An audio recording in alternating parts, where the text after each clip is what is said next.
ಎಲ್ರಿಗೂ ನಮಸ್ಕಾರ. ರೈತರಿಗೆ ಸಾಲ ಮನ್ನಾ ಇಲ್ಲಿ ನಮ್ಮ update minutes Kannada YouTube channel ಕಡೆಯಿಂದ ಎಲ್ರಿಗೂ ನಾನು ಹೇಳ್ತಾನೆ ಇದ್ದೀನಿ. ಮೊನ್ನೆಯಿಂದ ರೈತರಿಗೆ ಏನು PM ಕಿಸಾನ್ ಸಮ್ಮಾನ್ ನಿಧಿ ಯೋಜನೆ ಆದಮೇಲೆ ಇಲ್ಲಿ ಸಾಲ ಮನ್ನಾ ಅನ್ನುವಂಥದ್ದು ಎಲ್ರಿಗೂ ಕೂಡ ಆಗ್ತಾ ಇದೆ ಅನ್ನುವಂಥದ್ದನ್ನು ನಾನು ಹೇಳ್ತಾನೆ ಇದ್ದೀನಿ. ಹಾಗಾದರೆ ಸಾಲ ಮನ್ನಾ ಯಾವಾಗಿಂದ ಆಗುತ್ತೆ, ಸಾಲ ಮನ್ನಾ ಹೆಂಗಾಗುತ್ತೆ, ಮತ್ತು ಸಾಲ ಮನ್ನಾ ಯಾರಿಗಾಗುತ್ತೆ ಎಲ್ಲದನ್ನು ಕೂಡ ಹೇಳ್ತೀನಿ ಸ್ನೇಹಿತರೆ. ಯಾರೂ ಕೂಡ ತಲೆ ಕೆಡಿಸ್ಕೊಳ್ಳಿಕ್ಕೆ ಹೋಗ್ಬೇಡಿ. ಸಾಲ ಮನ್ನಾ ಯಾರಿಗಾಗುತ್ತೆ, ಸಾಲ ಮನ್ನಾ ಯಾವಾಗ ಆಗುತ್ತೆ, ಸಾಲ ಮನ್ನಾ ಈಗ ಹೇಗೆ ಆಗುತ್ತೆ ಅನ್ನುವಂಥದ್ದನ್ನು ಹೇಳ್ತೀನಿ, ಕೇಳಿಸ್ಕೊಳ್ಳಿ. ಸಾಲ ಮನ್ನಾ ತುಂಬ ಅಂದರೆ ತುಂಬ ಜನರಿಗೆ ಆಗ್ತಾ ಇದೆ. ಸಾಲ ಮನ್ನಾ ಒಬ್ಬಿಬ್ಬರಿಗೆ ಆಗ್ತಾ ಇರುವಂಥದ್ದಲ್ಲ, ಅವ್ರಿಗೆ ಮಾತ್ರ ಆಗುತ್ತೆ, ಇವ್ರಿಗೆ ಮಾತ್ರ ಆಗುತ್ತೆ ಸಾಲ ಮನ್ನಾ, ಅವ್ರಿಗೆ ಮಾತ್ರ ಹಂಗಾಗುತ್ತೆ ಹಿಂಗಾಗುತ್ತೆ ಅಂತ ಅಲ್ಲ. ಇಲ್ಲಿ ಸಾಲ ಮನ್ನಾ ಯಾರಿಗಾಗತ್ತೆ ಅಂತ ಹೇಳ್ತೀನಿ, ಕೇಳಿಸ್ಕೊಳ್ಳಿ. ಸಾಲ ಮನ್ನಾ ಆಗ್ತಾ ಇರುವಂಥದ್ದು ಯಾರಿಗಾಗತ್ತೆ? ಕೃಷಿ ಮಾಡಿರುವಂಥವರಿಗೆ. ಕೃಷಿ ಆದರೆ ಯಾರಿಗೆ? ಈಗ ಕೃಷಿ ಮಾಡಿದರೆ ಸಾಲ ಮನ್ನಾ ಆಗ್ಬಿಡತ್ತಾ ಅಂತ ನೀವು ಕೇಳ್ತೀರಾ. ಹೌದು, ನಾನು ಅದನ್ನು ಎಕ್ಸ್ಪ್ಲೈನ್ ಮಾಡ್ತೀನಿ, ಕೇಳಿಸ್ಕೊಳ್ಳಿ. ಯಾರಿಗೆ ಸಾಲ ಮನ್ನಾ ಆಗುತ್ತೆ ಅನ್ನುವಂಥದ್ರ ಬಗ್ಗೆ ಈ ಒಂದು ವಿಡಿಯೋದಲ್ಲಿ ಮಾತಾಡ್ತೀನಿ. ಕೇವಲ ಒಂದು 7-8 ನಿಮಿಷ ತಗೊಳ್ತೀನಿ ಅಷ್ಟೇ. ಬನ್ನಿ ಇವತ್ತೊಂದು ವಿಡಿಯೋನ ಶುರು ಮಾಡೋಣ. ಕೊನೆವರೆಗೂ ವಿಡಿಯೋನ ನೋಡಿ, ಮಿಸ್ ಮಾಡ್ಲಿಕ್ಕೆ ಹೋಗ್ಬೇಡಿ. ಸಾಲ ಮನ್ನಾ ಯಾರಿಗಾಗತ್ತೆ ಅಲ್ವಾ? ಸಾಲ ಮನ್ನಾ ಹಾಗಾದರೆ ಯಾರಿಗಾಗತ್ತೆ? ಸಾಲ ಮನ್ನಾ ತುಂಬ ಅಂದರೆ ತುಂಬ ಜನ ಕೇಳ್ತಿರುವಂಥ ಕ್ವಶನ್ ಇದೆ. ಸಾಲ ಮನ್ನಾ ಸಾಲ ಮನ್ನಾ ಸಾಲ ಮನ್ನಾ ಸಾಲ ಮನ್ನಾ ಆಗುತ್ತೆ ಹೇಳಿ, ಹಾಗಾದರೆ ಯಾರಿಗಂತ ನೀವು ಯಾಕೆ ಹೇಳ್ತಾ ಇಲ್ಲ ಹೇಳಿ ಅಂತ ಹೇಳ್ತೀರಾ. ಹೌದು, ಹಾಗಾದರೆ ಬನ್ನಿ ನಾನು ಹೇಳ್ತೀನಿ ಯಾರಿಗೆ ಹಣ ಜಮೆ ಆಗುತ್ತೆ, ಯಾವಾಗ ಹಣ ಬರುತ್ತೆ, ಎಂದು ಯಾವ ಟೈಮಲ್ಲಿ ಹಣ ಬರುತ್ತೆ, ಪ್ರತಿಯೊಂದನ್ನು ಕೂಡ ಹೇಳ್ತೀನಿ. ಎಲ್ರಿಗೂ ಒಳ್ಳೆಯದಾಗಲಿ. ತಲೆ ಕೆಡಿಸ್ಕೊಂಡು ಅಯ್ಯೋ ನಮ್ಗೆ ಹಣ ಬಂದಿಲ್ಲ ಅನ್ನುವಂಥದ್ದು ಬೇಡ, ಎಲ್ರಿಗೂ ಹೇಳ್ತೀನಿ, ಕೇಳಿಸ್ಕೊಳ್ಳಿ.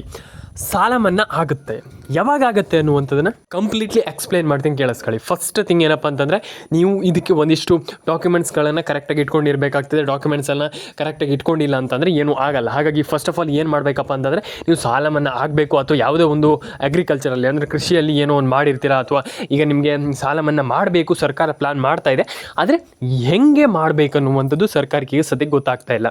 ಒಂದು ವಿಚಾರವನ್ನು ತಿಳ್ಕೊಳ್ಳಿ, ಸರ್ಕಾರ ಸಾಲ ಮನ್ನಾ ಯಾರಿಗೆ ಮಾಡ್ತಾ ಇದೆ, ಸರ್ಕಾರ ಸಾಲ ಮನ್ನಾ ಮಾಡ್ತಾ ಇದೆ ಹೌದಾ ಅನ್ನುವಂಥದ್ದು ತುಂಬ ಅಂದರೆ ತುಂಬ ಜನ ಕೇಳಿಸ್ಕೊಂಡಿರ್ತೀರಾ.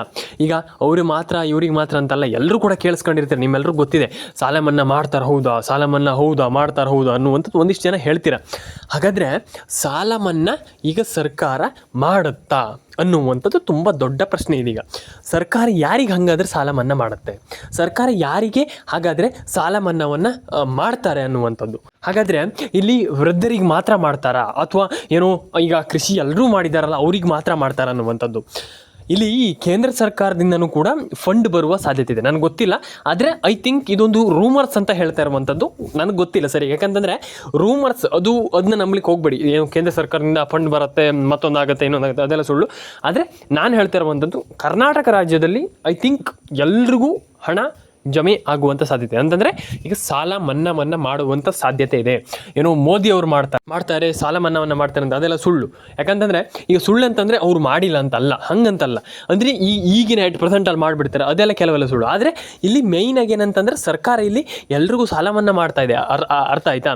ಹಾಗಾಗಿ ಏನು ನಮ್ಮ DK ಶಿವಕುಮಾರ್ ಅವರು ಏನು ಇಲ್ಲಿ ಐ ಥಿಂಕ್ ಎಲ್ರಿಗೂ ಹಣವನ್ನು ಹಾಕ್ತಾ ಇರುವಂಥದ್ದು ಖುಷಿ ವಿಚಾರ.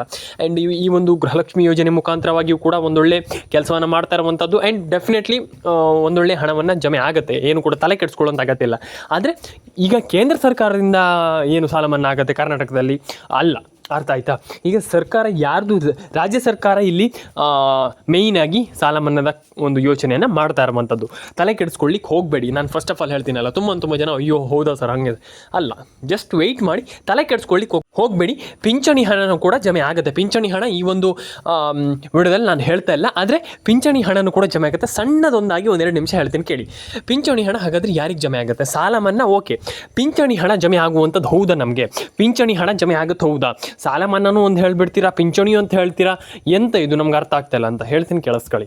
ಸಾಲ ಮನ್ನಾನೂ ಆಗುತ್ತೆ, ಪಿಂಚಣಿಯೂ ಆಗುತ್ತೆ. ಆದರೆ ಹೆಂಗೆ ಸಾಲ ಮನ್ನಾದ್ರ ಬಗ್ಗೆ ನಾನು ಆಲ್ರೆಡಿ ಹೇಳಿದ್ದೀನಿ, ಈಗ ಮತ್ತೊಮ್ಮೆ ಹೇಳುವಂಥ ಅಗತ್ಯ ಇಲ್ಲ ಅಂತ ನಾನು ಅಂದ್ಕೊಂಡಿದ್ದೀನಿ.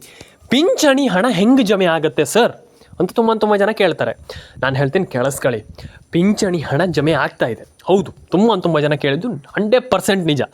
ಪಿಂಚಣಿ ಹಣ ಯಾರಿಗೆ ಜಮೆ ಆಗುತ್ತೆ, ಪಿಂಚಣಿ ಹಣ ಯಾವಾಗ ಬರುತ್ತೆ, ಪಿಂಚಣಿ ಹಣ ಬರುವಂಥದ್ದು ಹೌದಾ ಅನ್ನುವಂಥದ್ದು ತುಂಬ ಜನ ಕೇಳ್ತಿರುವಂಥದ್ದು. ಹೌದು, ಪಿಂಚಣಿ ಹಣ ಎಲ್ರಿಗೂ ಬರುತ್ತೆ, ಪಿಂಚಣಿ ಹಣ 100% ಆಗಿ ಬರುತ್ತೆ. ಯಾರಿಗೆ ಯಾವಾಗ ಬರುತ್ತೆ ಅಲ್ವಾ? ಇದು ತುಂಬ ಮುಖ್ಯ. ಅಂದರೆ ಈಗ ಎಲ್ಲರೂ ಕೂಡ ಕೇಳ್ತಾರೆ ಕ್ವೆಶನ್, ಆದರೆ ವೆರಿ ಮೇಯ್ನ್ ಕ್ವೆಶನನ್ನು ಕೇಳುವಂಥ ಸ್ವಲ್ಪ ಜನ ಮಾತ್ರ. ಹಾಗಾಗಿ ಪಿಂಚಣಿ ಹಣ ಸದ್ಯದಲ್ಲೇ ಶೀಘ್ರದಲ್ಲೇ ಎಲ್ರಿಗೂ ಬಿಡುಗಡೆ ಆಗುವಂಥ ಎಲ್ಲ ಸಾಧ್ಯತೆಗಳಿರುವಂಥದ್ದು ಎಟ್ ಪ್ರೆಸೆಂಟ್ಲಿ, ಅಂದರೆ ಈಗಿನ ಪರಿಸ್ಥಿತಿಯಲ್ಲಿ. ಹಾಗಾದರೆ ಪಿಂಚಣಿ ಹಣ ಯಾರಿಗೆಲ್ಲ ಹಾಗಾದರೆ ಜಮೆ ಆಗುತ್ತೆ ಹೇಳ್ತೀನಿ ಕೇಳಿ. ಪಿಂಚಣಿ ಹಣ ಒಂದು ವಿಚಾರವಾಗಿ ಹೇಳ್ತೀನಿ, ಯಾರೂ ಕೂಡ ತಲೆ ಕೆಡಿಸ್ಕೊಳ್ಳೋಂಥ ಅಗತ್ಯಿಲ್ಲ. ಪಿಂಚಣಿ ಹಣ ಕೇಂದ್ರ ಸರ್ಕಾರದಿಂದ, ರಾಜ್ಯ ಸರ್ಕಾರದಿಂದ ಎಲ್ಲದರಿಂದನೂ ಬರ್ತಾ ಇದೆ ಈಗಿನ ಎಟ್ ಪ್ರೆಸೆಂಟ್ನಲ್ಲಿ. ಆ್ಯಂಡ್ PM ಕಿಸಾನ್ ಸಮ್ಮಾನ್ ನಿಧಿ ಯೋಜನೆ, ಗೃಹಲಕ್ಷ್ಮಿ ಯೋಜನೆ ನಿಮ್ಮೆಲ್ರಿಗೂ ಗೊತ್ತಿದೆ.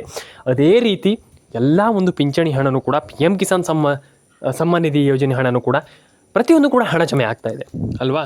ಹಾಗೆ ಏನು ಯಾರು ಕೂಡ ತಲೆ ಕೆಡಿಸ್ಕೊಂಡು ಅಯ್ಯೋ ನಮ್ಗೆ ಹಣ ಬಂದಿಲ್ಲ, ಅಯ್ಯೋ ನಮ್ಗೆ ಹಣ ಬರ್ತಾ ಇಲ್ಲ, ಬೇಡ. ಆರಾಮ್ಸೆ ಒಂದೊಳ್ಳೆ ಹಣ ಎಲ್ರಿಗೂ ಜಮೆ ಆಗುತ್ತೆ. ಪಿಂಚಣಿ ಹಣನೂ ಕೂಡ ಜಮೆ ಆಗುತ್ತೆ. ಎಲ್ಲರೂ ಕೂಡ ರೇಷನ್ ಕಾರ್ಡ್ ಆಪ್ರೇಟರ್ನೆಲ್ಲ ಮಾಡ್ಕೊಳ್ಳಿ. ಆ್ಯಂಡ್ ಎಲ್ಲರೂ ಕೂಡ ಆರಾಮ್ಸೆ ಒಂದೊಳ್ಳೆ ಹಣವನ್ನು ಪಡ್ಕೊಳ್ಬೋದು. ಪಿಂಚಣಿ ಹಣನೂ ಕೂಡ ಮಾಡ್ಕೊಳ್ಳಿ. ಆ್ಯಂಡ್ ಪಿಂಚಣಿ ಹಣ ಎಲ್ರಿಗೂ ಜಮೆ ಆಗುತ್ತೆ. ಆ್ಯಂಡ್ PM ಕಿಸಾನ್ ಸಮ್ಮಾನ್ ನಿಧಿ ಯೋಜನೆ ಹಣನೂ ಕೂಡ ಜಮೆ ಆಗುವಂಥ ಎಲ್ಲ ಸಾಧ್ಯತೆಗಳಿದೆ. ಇದು ಸರ್ಕಾರದ ಕಡೆಯಿಂದ ಬರ್ತಾ ಇರುವಂಥ ಅಫಿಷಿಯಲ್ ಮಾಹಿತಿ. ತಲೆ ಕೆಡಿಸ್ಕೊಳ್ಳಿಕ್ಕೆ ಹೋಗ್ಬೇಡಿ, ಅಯ್ಯೋ ನಮ್ಗೆ ಹಣ ಜಮೆ ಆಗಿಲ್ಲ, ಹಂಗಾಗಿಲ್ಲ ಹಿಂಗಾಗಿಲ್ಲ ಅಂತ ಬೇಡ. ಅಂದರೆ ನಾನು ಹೇಳುವಂಥದ್ದಿಷ್ಟೇ, ಇಲ್ಲಿ ಏನೋ ನಾನು ಹೇಳಿದ ತಕ್ಷಣ ಬಂದುಬಿಡುತ್ತಂತ ಅಲ್ಲ. ನಾನು ಅದನ್ನು ಹೇಳ್ತೀನಿ, ನಾನು ಹೇಳಿದ ತಕ್ಷಣ ಹಂಗೆ ಬಂದುಬಿಡುತ್ತೆ ಹಿಂಗೆ ಬಂದುಬಿಡುತ್ತೆ ಅಂತ ಅಲ್ಲ. ನಾನು ಏನು ನಿಮ್ಗೆ ಒಟ್ಟು ಏನೇನೋ ಸುಳ್ಳು ಮಾಹಿತಿ ಕೊಡ್ಲಿಕ್ಕೆ ಹೋಗಲ್ಲ. ಸಿಂಪಲಾಗಿ ಹೇಳುವಂಥದ್ದು ಇಷ್ಟು, ನಾನು ಏನಂತಂದರೆ ನಿಮಗೆ ನಾನು ಹೇಳುವಂಥದ್ದು ನಾನು ಹೇಳಿದ ತಕ್ಷಣ ಬಂದುಬಿಡುತ್ತೆ ಅಂತಲ್ಲ. ಆ ಒಂದು ನಿರೀಕ್ಷೆ ಇದೆ, 100% ಬರುತ್ತೆ. ತಲೆ ಕೆಡಿಸ್ಕೊಳ್ಳಿಕ್ಕೆ ಹೋಗ್ಬೇಡಿ, ವೆಯ್ಟ್ ಮಾಡಬೇಕಷ್ಟೇ. ತಾಳ್ಮೆಯಿಂದ ಇರಬೇಕು. ಫಸ್ಟ್ ತಾಳ್ಮೆ ಮುಖ್ಯ. ನಮ್ಗೆ ಇವಾಗಲೇ ಬರಬೇಕು ಗುರು, ನಮ್ಗೆ ಈಗಲೇ ಬರಬೇಕು ಹಂಗಂತಂದ್ರೆ ಆಗಲ್ಲ. ಅರ್ಥ ಆಯ್ತಾ? ಹಾಗಾಗಿ ತಾಳ್ಮೆ ಮುಖ್ಯ. ಆ್ಯಂಡ್ ಎಲ್ರಿಗೂ ಒಳ್ಳೆಯದಾಗಲಿ. ಇದೇ ರೀತಿ ಕಂಟೆಂಟ್ಗಳಿಗೋಸ್ಕರ ದಯವಿಟ್ಟು ಸಬ್ಸ್ಕ್ರೈಬ್ ಮಾಡಿ, ಲೈಕ್ ಮಾಡಿ, ಶೇರ್ ಮಾಡಿ, ಆ್ಯಂಡ್ ಕಮೆಂಟನ್ನು ಮಾಡ್ಕೊಳ್ಳಿ. ಸಿಗೋಣ ಮುಂದಿನ ಇದೇ ರೀತಿ ವಿಡಿಯೋಗಳಲ್ಲಿ ಸ್ನೇಹಿತರೆ. ಬಾಯ್.